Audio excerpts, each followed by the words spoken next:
Homeless man is humiliated and kicked out of a restaurant.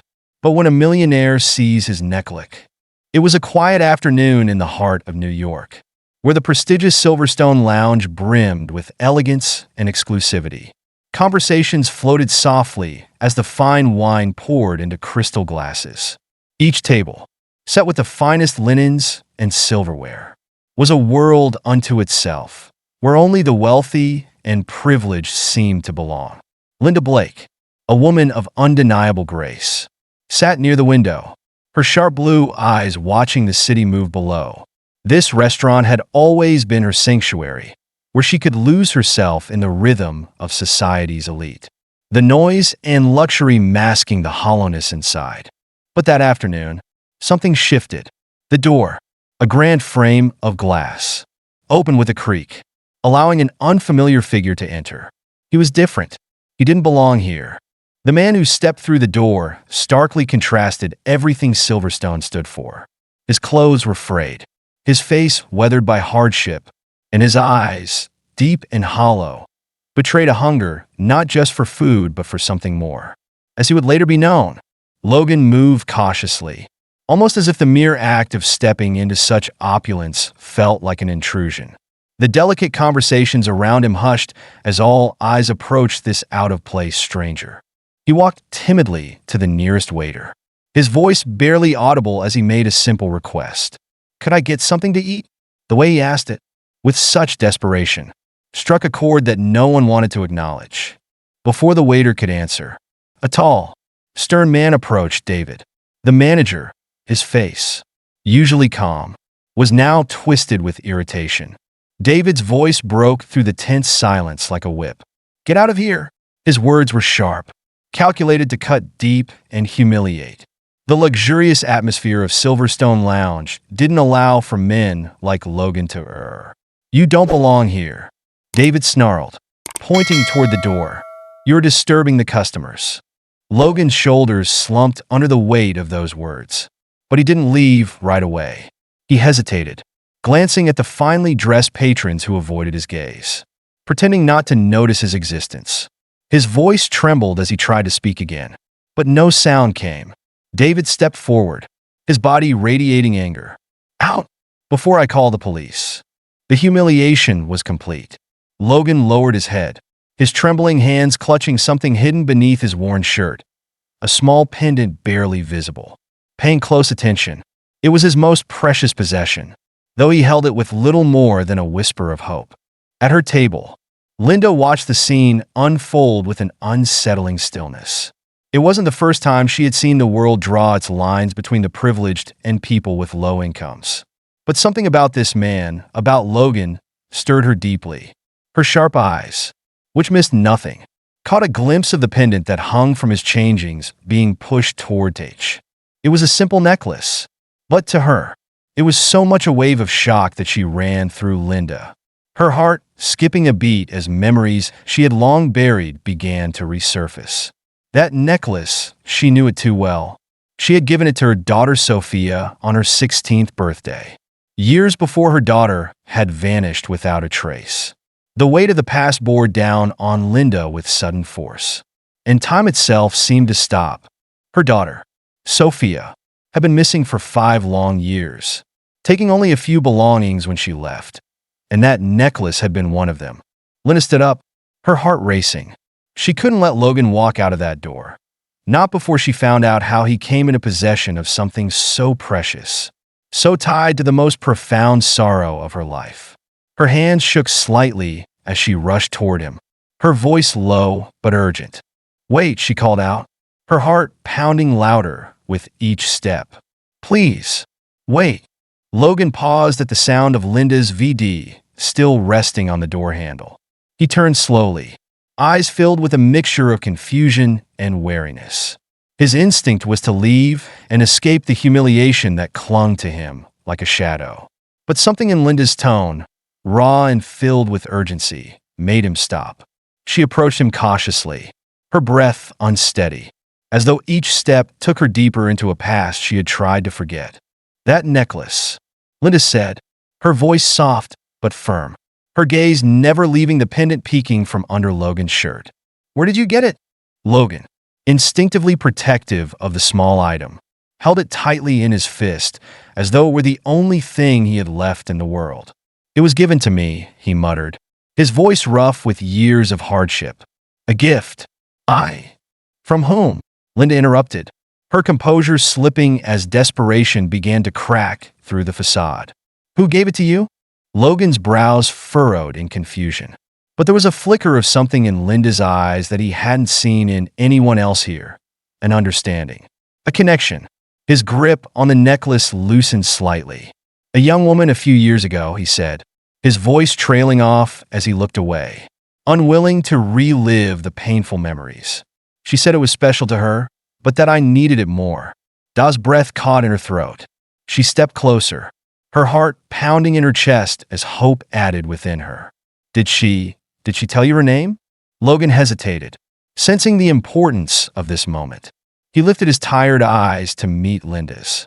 Yes, he said quietly. Her name was Sophia. In that instant, the world around Linda seemed to fall away. The clinking of glasses, the low murmur of voices, even the ornate beauty of the restaurant, all of it faded into ants.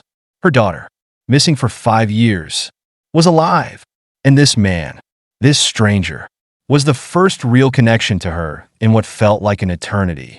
Linda felt a rush of emotions she hadn't allowed herself to feel in years. Hope, fear, guilt, all swirling in her chest. She hadn't heard her daughter's name spoken aloud in so long. And now, hearing it from this stranger, she felt a deep ache she had tried to bury resurface with unbearable force. Please, she whispered, her voice trembling. Tell me everything you know about her. Where is she? How did you meet her? Logan looked into Linda's eyes and saw the pain and urgency there. He could tell that this wasn't just about a piece of jewelry. This was about something much deeper that had a woman's life apart. He took a breath, trying to steady himself. I met Sophia during a rough winter about 4 years ago. Logan began, his voice soft and hesitant. I was homeless at the time, and she found me one night in an alley. She gave me food, a blanket, things to keep me warm. She didn't have much, but she helped me. She said she couldn't stand to see anyone suffer.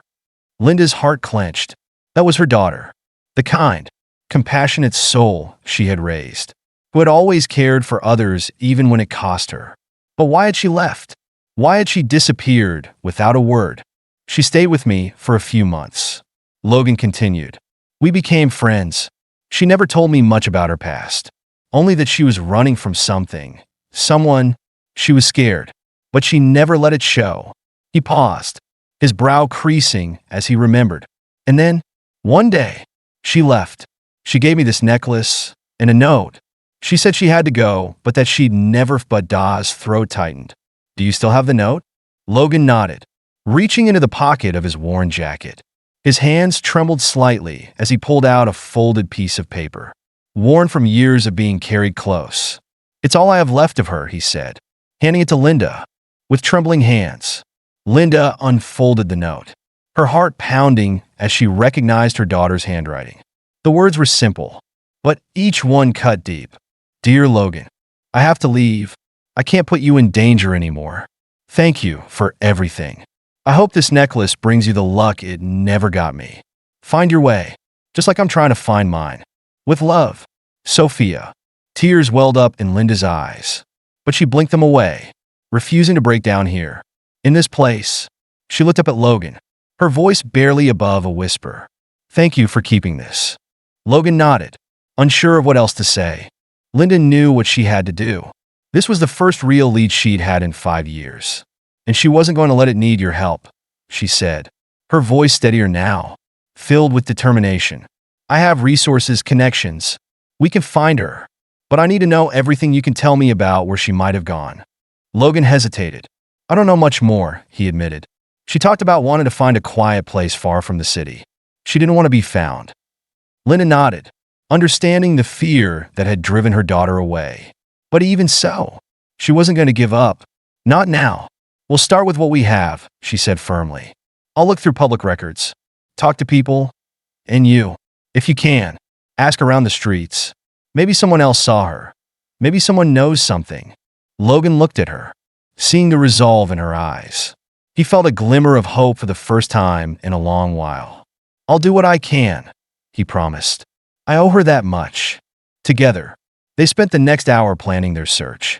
Linda would use her influence to comb through records, while Logan would return to the streets, reaching out to the few people he still knew who might have seen Sophia. There wasn't much to go on, but it was something, and that was enough for Linda after so many years of nothing. She has become a blur of phone calls, meetings, and dead ends. But Linda refused to let despair take hold. She had been a woman of action her whole life, building a successful career, navigating the complexities of high society.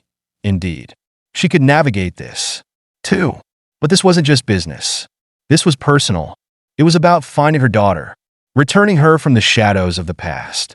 Then, one evening, her phone rang. It was the private detective she had hired. His voice was calm, but tinged with excitement. "Mrs. Blake," he began, "I've found something. A young woman who matches your daughter's description lives in a small town called Maplewood. She's been working in a bookstore there for the past 2 years. It's not much, but it's our first solid lead." Linda's heart raced. Maplewood. It was a small, quiet town far from New York's bustle, where Sophia might choose to disappear. Without hesitation, Linda made arrangements.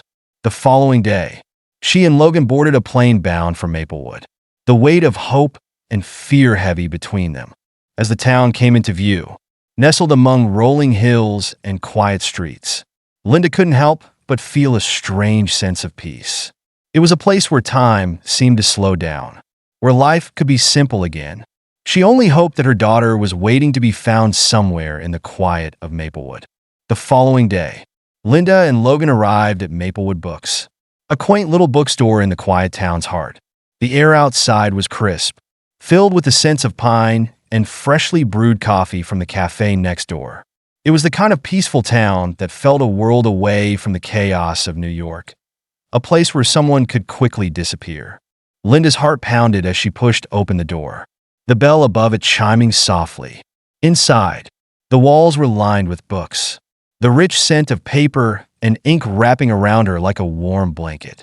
A young woman stood behind the counter, carefully organizing a stack of novels. Her light brown hair fell in soft waves, and her posture was calm. Yet there was something in the way she moved that felt familiar to Linda. Her breath caught in her throat as the woman looked up, their eyes meeting across the room. For a brief moment, time she seemed to stop.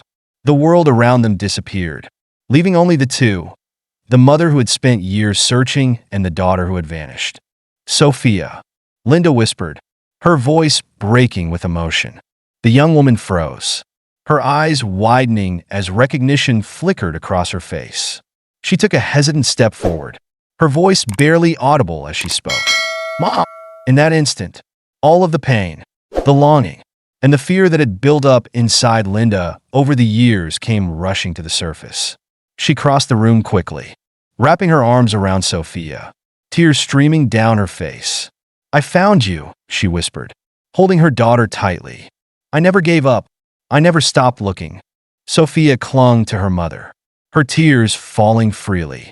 "I didn't think I'd ever see you again," she murmured, her voice trembling with the weight of years spent hiding. I thought it was too late." But as they stood there, holding each other, Linda knew it was far from too late.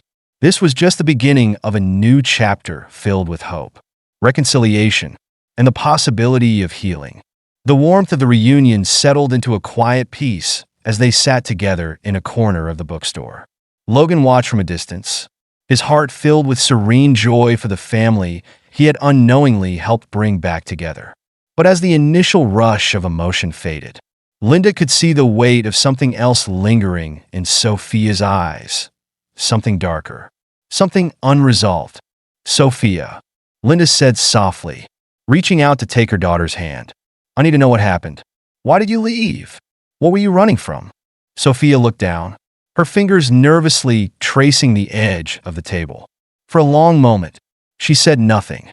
Then, finally, she took a deep breath as if gathering the courage to speak.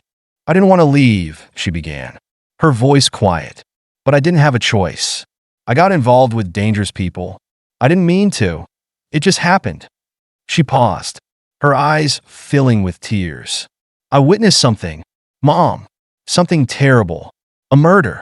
And the people responsible, they knew I saw."